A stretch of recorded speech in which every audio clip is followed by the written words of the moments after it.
Hey everyone, अभी हैं हम छत पे धूप सेक रहे हैं एंड साथ में हमारी महारानी जी। हेलो करो, हेलो हाय।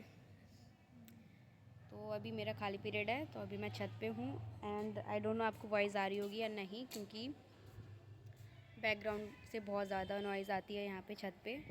एंड साथ में मैं ब्लैक कॉफ़ी पी रही हूँ and as you all know about कि मेरा अभी फ़िटनेस ब्लॉग चल रहा है। तो अभी 2 दिन से तो वो आ नहीं रहा, क्योंकि मैं गई थी अभी पिकनिक मनाने के लिए, तो वहाँ पे मैंने कुछ ज़्यादा ही जंक फूड वगैरह खा लिया था, इसलिए 2 दिन से फ़िटनेस व्लॉग नहीं आ रहा है। तो वो कंटिन्यू आज से स्टार्ट हो जाएगा, मैं आज रात को अपलोड कर दूँगी। एंड ये वीडियो मैंने इसलिए शूट कर रही हूँ इस वीडियो को, क्योंकि इसमें मुझे कुछ इंपॉर्टेंट बातें शेयर करनी है अबाउट सीटेट। ये सीटेट का मेरा सेकंड अटैम्प्ट है। तो पहला अटैम्प्ट मेरा क्लियर नहीं हुआ था, तो मैं दोबारा दूँगी सीटेट का एग्ज़ाम इस बार 2026 में। एंड जो जो चीज़ें मैं फॉलो कर रही हूँ, मैं सोच रही हूँ कि वो सारी चीज़ मैं आपके साथ शेयर करूँ, क्योंकि मैंने पिछली बार भी शेयर करा था एंड इस बार भी मैं शेयर करूँगी। तो सबसे अभी जो मेरा मेन टारगेट है वो सारी चीज़ें मैं आपको बताऊँगी कि मेरा फोकस किस पे है एंड आप भी किस पे फोकस कर सकते हैं। तो जैसे जैसे मैं प्रैक्टिस कर रही हूँ, मैं भी वो सारी चीज़ें शेयर करना चाहती हूँ इसमें, ठीक है। तो आप भी इस चीज़ को फॉलो कर सकते हैं। तो जो जो टीचिंग की लाइन में है, सीटेट सबसे ज़्यादा मस्ट है। सीटेट आपको क्लियर करना ही पड़ेगा आगे की पढ़ाई के लिए या फिर आगे टीचिंग के लिए। अगर टीचिंग लाइन में है तो सीटेट कंपलसरी है, तो वो आप ज़रूर करिए। एंड इतना भी टफ़ नहीं होता एग्ज़ाम, मैंने एक बार दे के देखा है तो मुझे लगा था पहले एग्ज़ाम से पहले की टफ़ होता है, बट अकॉर्डिंग टू मी अगर आपने सिलेबस वगैरह कवर करा है, प्रैक्टिस करी है, तो वो आपके लिए इनफ है, मतलब आप क्लियर कर सकते हैं। मेरा फर्स्ट अटैम्प्ट में इसलिए रह गया था क्योंकि मुझे लैंग्वेज में कन्फ्यूजन हो गई थी। जो आपको एग्ज़ाम आता है ना, जो क्वेश्चन पेपर आपको दिए जाता है सीटेट के एग्ज़ाम में, तो उसमें लैंग्वेज चारों होती हैं, बट आपने जो पेपर में सेलेक्ट करा होता है ना, आपको वही वाला अटैम्प्ट करना होता है। तो मुझे नहीं पता था, इसलिए मैंने लैंग्वेज में पीछे मिस्टेक कर दी थी, तो मेरे 20 मार्क्स उसी में कटे थे। तो वरना आई थिंक क्लियर हो सकता था मेरा, बट कोई बात नहीं।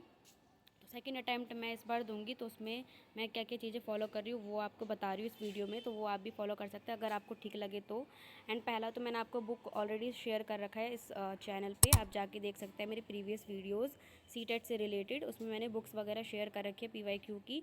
तो सबसे पहले जो मेरा मेन टारगेट होता है वो पहला ये होता है कि मैं कॉन्सेप्ट क्लियर रखूँ अपना। जो भी आपका सिलेबस होता है उसमें जितने भी टॉपिक्स होते हैं, पहले तो सिलेबस देखिए कि सीटेट का सिलेबस है क्या, कौन कौन से सब्जेक्ट आपके पेपर में आ रहे हैं। तो उसमें जो भी टॉपिक होता है, जो भी कंटेंट होता है, उसको क्या करें आप क्लियर करें। पहले उसका जितना भी कॉन्सेप्ट है सारी चीज़ें क्लियर रखिए अपने माइंड में कि हाँ मुझे ये सारी चीज़ें, मतलब आपको वो सारी चीज़ें आनी चाहिए, ठीक है। वो सारी चीज़ें पता होनी चाहिए जो भी सीटेट के एग्ज़ाम में आ रहे हैं, ठीक है। तो क्या होता है, जैसे कि अगर आपका कॉन्सेप्ट क्लियर है ना, तो क्वेश्चन पेपर में कैसे भी घुमा के देंगे ना, तो आपको उसका आंसर आता होगा, थोड़ा हिंट लग ही जाता है अगर आपको कॉन्सेप्ट क्लियर होता है तो, ठीक है। ये पहला पॉइंट है। तो पहला पॉइंट ये है कि कॉन्सेप्ट क्लियर रखिए अपना।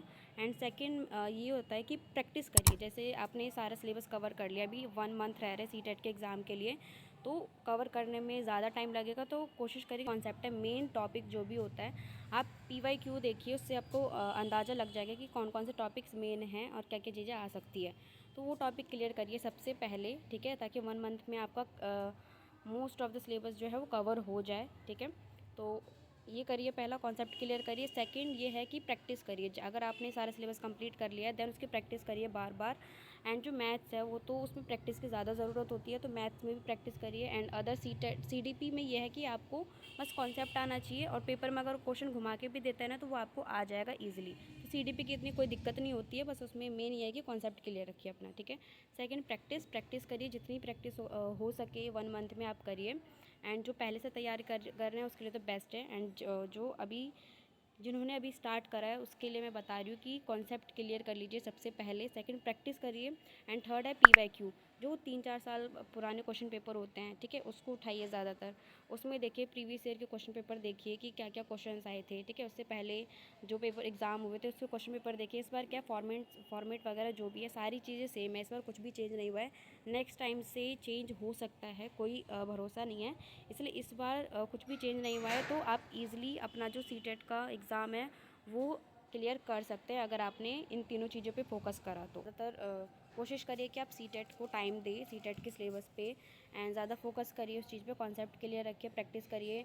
एंड PYQ जितना हो सके उतना सॉल्व करिए, ठीक है। तो सबसे मेन PYQ है, क्योंकि ना सीटेट के एग्ज़ाम में ये होता है कि जो पहले जितने भी क्वेश्चन आंसर होते हैं ना वो सारे रिपीट होते हैं। तो इस बार भी मैंने देखा था, पिछले साल मैंने जो एग्ज़ाम दिया था ना उसमें बहुत सारे क्वेश्चन रिपीट हुए थे। जो मैंने PYQ वाली बुक आपको दिखाई थी ना उसमें से बहुत सारे क्वेश्चन आए थे, मैंने आपसे शेयर भी की थी ये सारी बातें।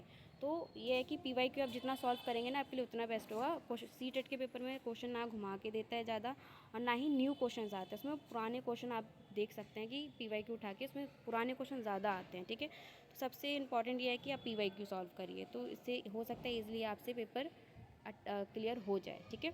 तो यही बातें शेयर करनी थी, जो चीज़ें मैं अभी स्टडी कर रही हूँ, जो चीज़ें मैं फॉलो कर रही हूँ मैंने आपको वही बताई वीडियो में। एंड अगर बुक देखनी है आपको दोबारा तो मैं दोबारा दिखा दूँगी, कमेंट में बता देना आप, वरना प्रीवियस वीडियो आप मेरी जाके देख सकते हैं, ठीक है। तो आज की वीडियो में इतना ही, मिलते हैं नेक्स्ट वीडियो में, तब तक के लिए टाटा बाय। एंड अगर CTET से रिलेटेड आपको कोई भी क्वेरी हो तो आप मुझे कमेंट में बता सकते हैं, मैं कमेंट में आंसर दे दूँगी अगर हो पाएगा तो। अदरवाइज़ उसके ऊपर मैं लॉन्ग वीडियो भी बना के अपलोड कर दूँगी आपको, ठीक है। तो जो भी क्वेरी हो आप मुझे कमेंट में ज़रूर बताना, ओके। तब तक के लिए बाय बाय।